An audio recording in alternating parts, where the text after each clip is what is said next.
Hey guys, and welcome back to Torchlight. Torchlight 2, to be precise. Last time we found the promising fishing hole right here, so let's fish.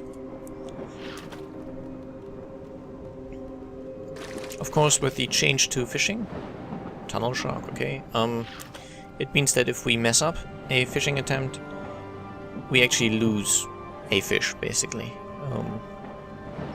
The old system, you could fish as often as you liked at a fishing hole. Now you can only do that in at the fishing holes in town. So that was silly, for example, I just lost a fish.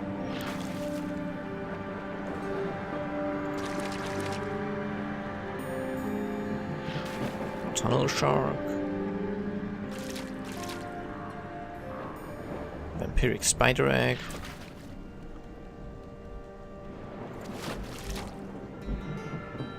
Jackal bass. Kind of hoping for large or even giant fish, and that was me being careless again. I will try to become a little more patient. Another bass. And a big tunnel shark. Well, big is better than nothing. I will give this, which is exactly like the one I already have, to my pet. And just fill its inventory up. And so the basic fish give a 5-minute transformation and the big ones give a 15-minute transformation. And then there's also the giant ones which give permanent transformation, of course. Okay, so now I'll show you one of the really cool features they added in this game. So my pet's inventory is full. And just like before, I can now send it to town and have it sell that stuff. But also, I can give it a shopping list. So, it can buy all types of potions. Health potions and mana potions. It can buy dynamite. Which I guess I'll buy one just to show you. It can buy... What else is there? Okay, this one. Can buy the scrolls, potions, and the dynamite. I think that's pretty much it.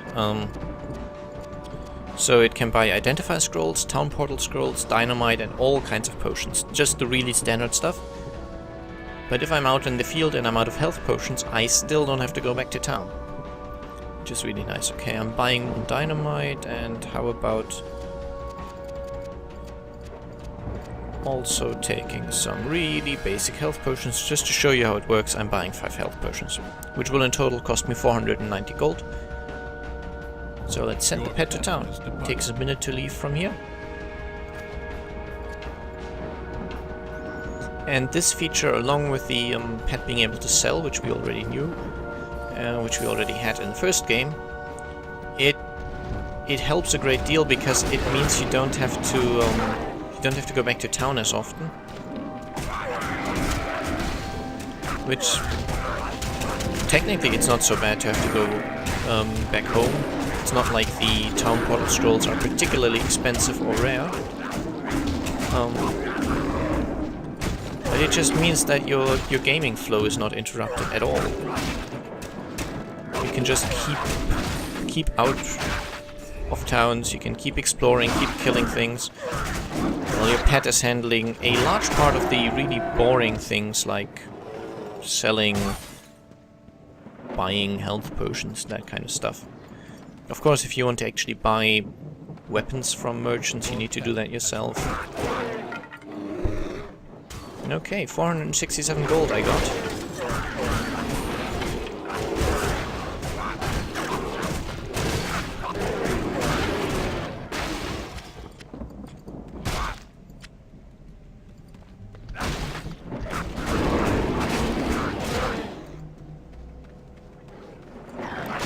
And I don't think I have to tell you, if you've already seen it actually, what the traps on the ground do. The bear traps, they do exactly what you expect them to.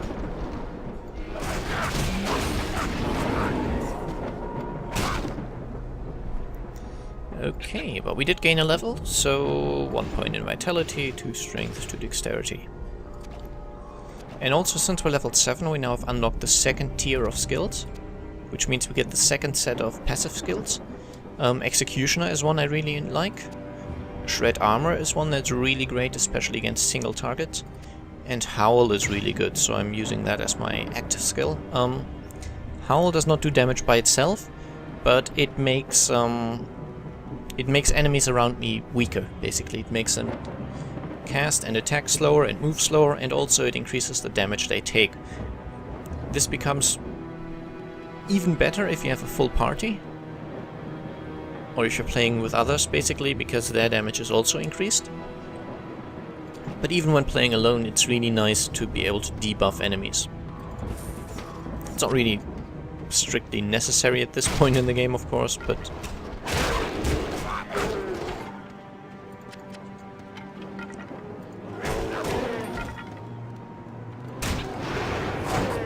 and especially as long as enemies die that quickly, I probably won't be using it that much.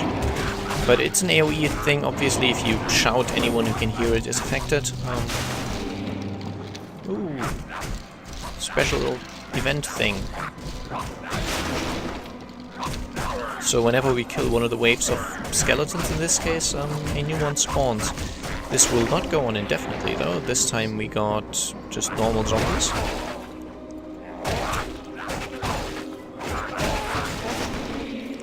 Skeletal Slayers this time. They have shields, which means they can occasionally block attacks until you destroy their shields. This time we get Skeletal Mages as well as skeletons. And that was it. Now we can pick up our reward. Okay, here's the locked gold chest, but we don't quite have any key for it, so tough luck. I don't believe you can save up keys from other areas to open the golden chest in another. And as I said, any area that has a golden chest also has a golden key dropping from a certain enemy, which means there's no point in saving them. And since they are considered quest items, they do not get added to your inventory.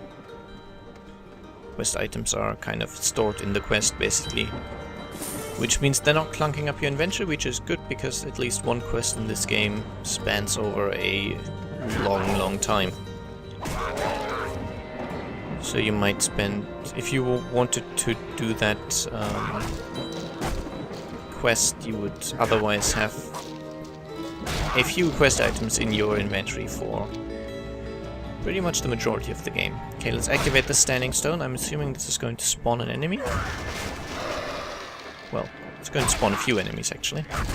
And also going to spawn a ghost. Ah, yes, I know what that's all about.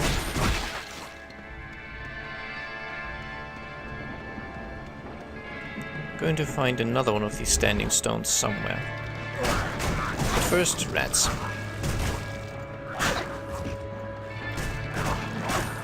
And a mimic.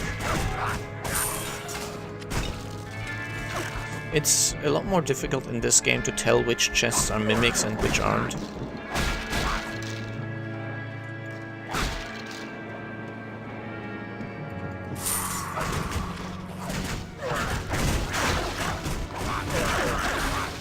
And that chest had a... unless I just completely missed it, or I completely zoned out, I guess. It had an enchanted sword in it, I believe, which happens from time to time. They are basically just flying swords which attack you. They are not very strong, but a little stronger than your average enemy, I guess, but they always drop a weapon. Okay, and I'm full with stuff. I'm not even going to check out the unenchanted things anymore, I'm just going to give them to my pet. Okay, this is junk, so is this. I'm not using this weapon type. Health and mana recovery, nah. Vitality and physical armor, nah. Vitality and health, nah. Nah. I'll just go with it. Unidentified ring. Why not? I'll keep it. Even though I can't use it yet. I have to wait till level 11. Okay. So I guess I might as well send that pet back. Still has one space left, but that's not very much. Now, let's talk to this guy. Hey, I just got a new ship. I got a proposition for you. A little I scratch my back, you scratch yours kind of thing. See the script over here? It's called the Bone Gallery, and there's a little thing in there called the Rosa Mortis, which, while pretty valuable, is also guarded by the biggest undead monstrosity I've ever seen. You'll have to convince the Asterian spirits to unlock the ghost chains and give you access, then get the Rosa Mortis away from that monster, but I promise to make it worth your while. Okay, so he's offering us a choice of stuff. You have received And this is the quest place, the Bone Gallery, and this is the gate that's locked. And the standing stone we activated earlier is basically what we need to activate again. There's 2 of them in this case. And by killing the skeletons, or actually I think we just need to activate it, we've now convinced the Asterian spirit to open the gate for us. Your pet has returned. Okay. So, bring out your dead. Let's go to the Bone Gallery. It has a level of 8 to 10, which means that's sort of the recommended level you should be in to finish that, or to go through that area, but we're playing on normal, so that's giving us an advantage.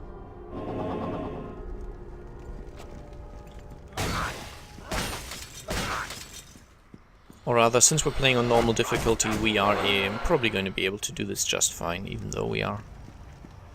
I think we're just level 7, aren't we?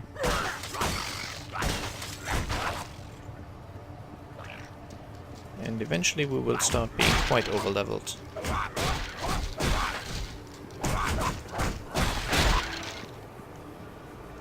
Okay.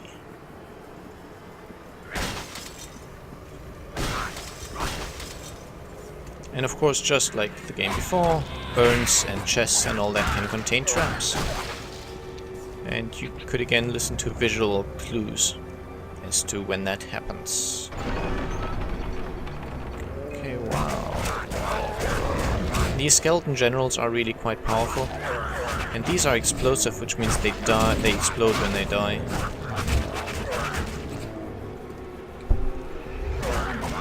And these pale shamblers are swift, which, well, does what it says on the tin, I guess.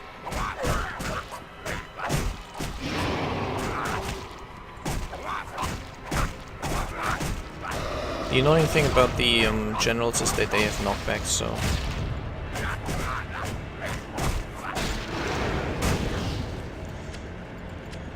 They are a little annoying to fight when you're a melee character.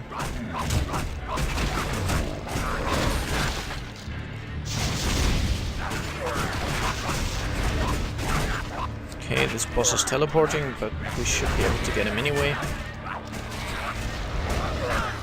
And as I said, enemies that have sort of special attributes, like swift or explosive, they usually indicate that there's a boss nearby. I'm not even gonna try pronouncing that name, by the way. It's something.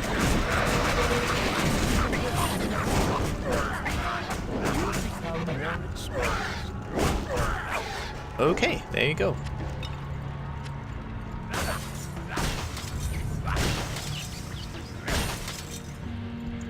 I'll just finish smashing up this ancient tomb. And then let's again go for vitality, strength, dexterity. I will specialize in the attributes a little more if I find a weapon that I really like, in order to be able to use it faster, for example. Okay, I can put another point in Howl, so I'll do that. And oh, I actually have 1 skill point left over. 2 skill points left over, I forgot entirely. We of course still have a renown, a fame system in this game. So killing bosses and such gives us fame. I think some quests also do. And as our fame goes up, we gain skill points. So I think I'm going to go with Shred Armor. It basically means that as I hit enemies, I gain armor and they lose armor.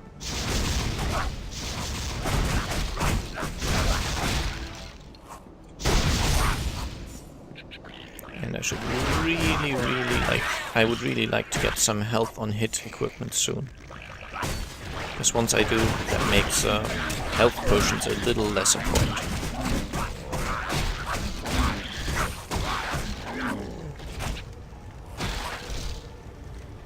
And also I'll put Howl on skill 3 as well. I'm kind of used to having it there, so... And the animation is really cool as well. I really do enjoy the Berserker skill animations. They do look quite cool.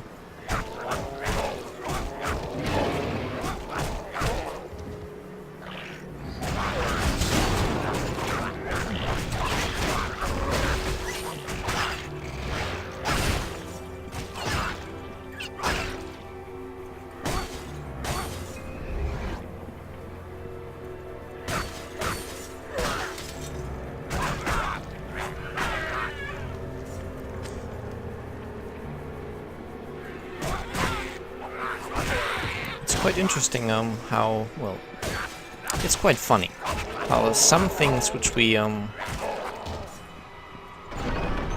sort of consider immoral in our everyday life, we also consider immoral in games, such as murder, setting houses on fire, stuff like that. I mean, murdering skeletons, it doesn't quite count, but I think you get the point. Okay, these ghosts are up there, down there, which is nasty. Well, tedious, rather.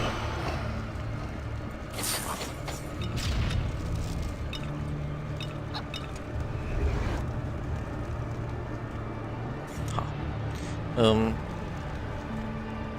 So yeah, if someone is a bad guy in the game, it means he will probably kill people that aren't his enemies and such. So we know he's the bad guy. Which means that the killing things is obviously something that is somehow considered inherently evil. On the other hand, if we are disturbing the graves of people, such as opening sarcophagus just randomly because we see them, that's something that we do in pretty much any role-playing type game.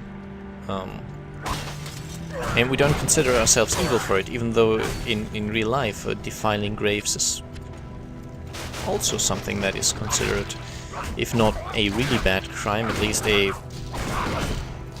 serious offense. I mean, there's worse things, of course, but still. And in this sort of game, we just do it all the time, and it's not even weird or anything.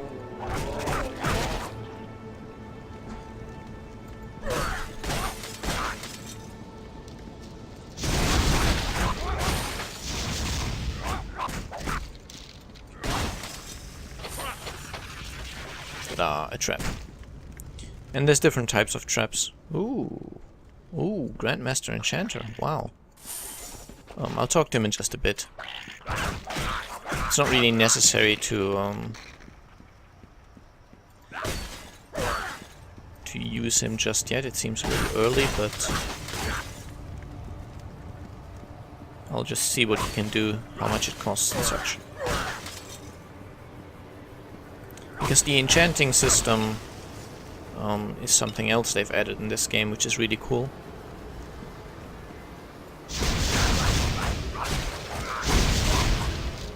And which adds a nice feature to character development, I guess. So when Diablo 3 came out, they basically took the no character development approach, in the sense that you are mostly farming for your best in slot item, and your character is then basically depending only on the gear. And in this game they did a lot more randomness and a lot more choice, I guess. The developers of Diablo have since noticed that people want development, so they've added a little bit to it, but still not quite as deep of a system as Torchlight has. Okay, so I'll just see how much it costs. 510 gold. I guess I can do it once. I think he is a Grandmaster Enchanter, which means he can do 4 enchantments, but they become subsequently more expensive. So the first one, to enchant it once, will cost us 510 gold. So let's see what that does. 1% critical hit chance. Disenchanting it is free. It's not going to stay free. I think if I add another enchantment I have to actually pay. But let me just add another one to see what I get. 10 physical damage over 5 seconds. Okay. Obviously at this low level it's not really worthwhile to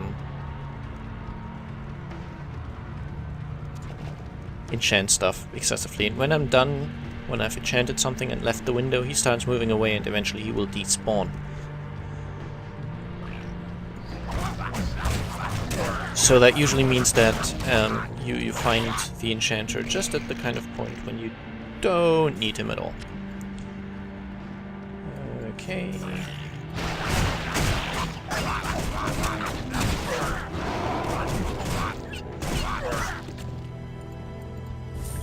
So yeah, grave robbing. It's perfectly fine in games, and we don't even see it as a possibly questionable act.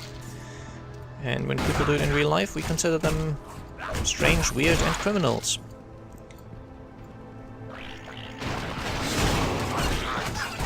As opposed to, say, murdering innocent people, which we consider bad in games as well.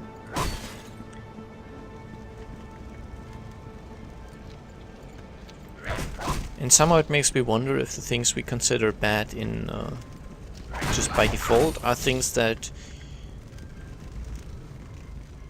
are kind of actually inherently evil, if you want to use that term, I guess.